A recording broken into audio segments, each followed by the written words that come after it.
स्वागत करूंगी डॉक्टर अर्पित चोपड़ा का और साथ में रियल एस्टेट के ऐसे नाम जिन्होंने अपनी मेहनत और लगन से अपनी एक अलग पहचान बनाई।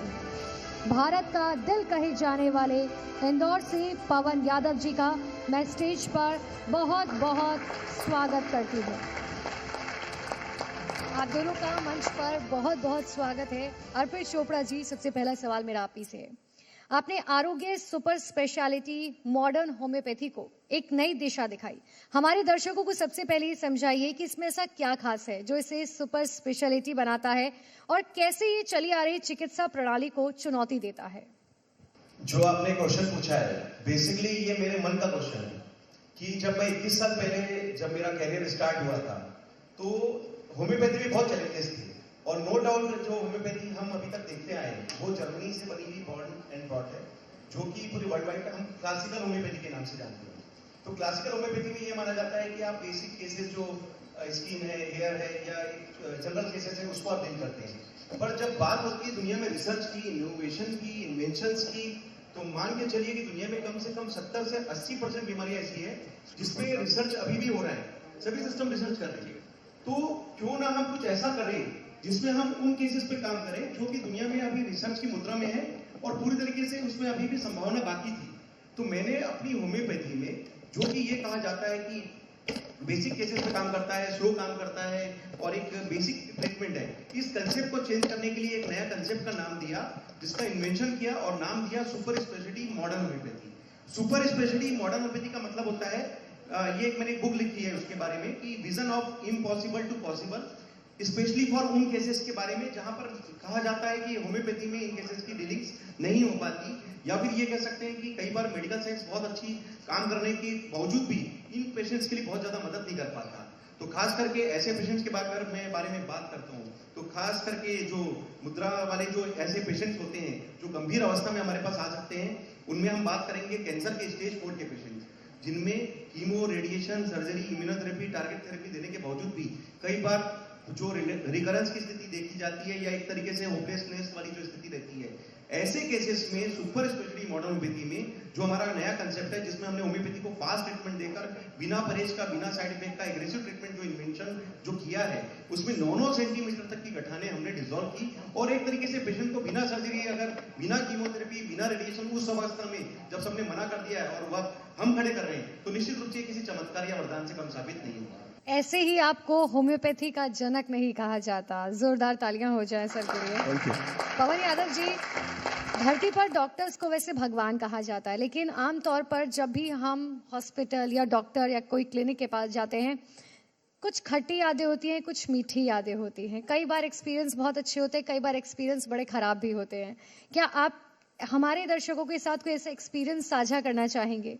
देखिए, मेरा तो रियल एस्टेट का फील्ड है, पर आज जो डॉक्टर डे पे मुझे बुलाया गया, तो सबसे पहले तो मैं डॉक्टर को सलाम करता हूँ, उनको बहुत बहुत धन्यवाद देता हूँ कि दूसरे, आज भगवान के बाद अगर कोई दूसरा नाम आता है तो डॉक्टर है। और आपने खट्टी मीठी यादों की बात की, तो मेरे साथ तो जन्म से मेरे साथ ये यादें लगी हुई हैं, क्योंकि मेरे फादर एक गवर्नमेंट हॉस्पिटल में अकाउंटेंट थे और मेरा जो जन्म हुआ वो भी हॉस्पिटल के पास में ही हुआ। तो मतलब बचपन से लोगों को गिड़गिड़ाते हुए, रोते हुए, तकलीफों के पीछे अपने आंसू गिराते हुए देखा उनको मैंने, क्योंकि मेरे फादर गवर्नमेंट हॉस्पिटल में थे, तो मैं उनके साथ हमेशा कुछ ना कुछ काम से उनके पास जाया करता था। तो वहाँ पर लोगों की जो भीड़ होती, तकलीफों की भीड़ होती थी, वो देखता था। और जब डॉक्टर उनको ट्रीटमेंट करते थे, इलाज करते थे, उसमें से कुछ लोग दुखी होकर जाते थे कि कोई ट्रीटमेंट पॉसिबल नहीं होता किसी कारण, कुछ लोग बड़े खुश होते थे कि चलिए हमारा इलाज हो गया है।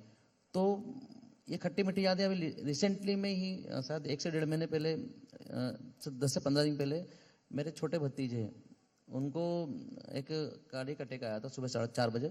18 से 19, 21 साल का लड़का है वो। हमारे सामने एक हॉस्पिटल है, हम उनको तुरंत लेके गए। हमने बोला आपको जो करते बने आप करिए। उन्होंने बिगड़ देरी लगाए, उनको जो भी डिसीजन लेना था उन्होंने लिया, और लेने के बाद हमें इतना सहारा दे दिया था कि हम उनको बड़े हॉस्पिटल ले जा सके।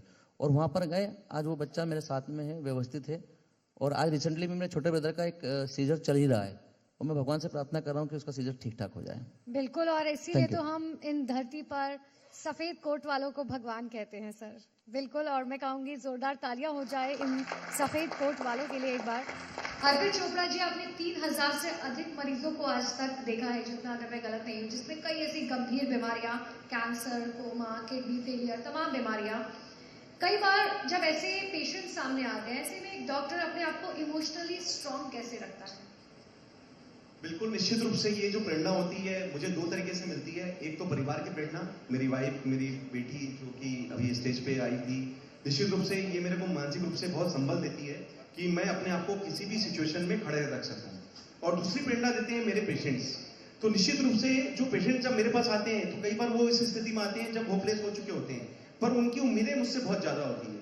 तो अगर ऐसी स्टेज पर अगर वो भगवान को याद करते हैं और भगवान के नाम पर याद करके अगर वो किसी डॉक्टर के सामने आते हैं, तो मेरा एक डॉक्टर के रूप में फर्ज होता है कि मैं भगवान तो नहीं हूं, लेकिन भगवान की दी हुई शिफा से अगर मैं उस मरीज के लिए जितना अच्छा कर सकूं, वो मेरे प्रयासों में कमी नहीं होनी चाहिए। कई बार हमने ऐसे वीडियोस देखी हैं, फोटोज देखी हैं, जहां डॉक्टर्स के साथ मारपीट की जाती है। ये वो डॉक्टर्स हैं जो बिना धर्म देखे, बिना जाति देखे, सामने मरीज है, बिना धर्म और जाति पूछे इलाज करते हैं। लेकिन जब ऐसी तस्वीरें सामने आती हैं, हम सभी को बुरा लगता है। इस पर आप क्या सोचते हैं?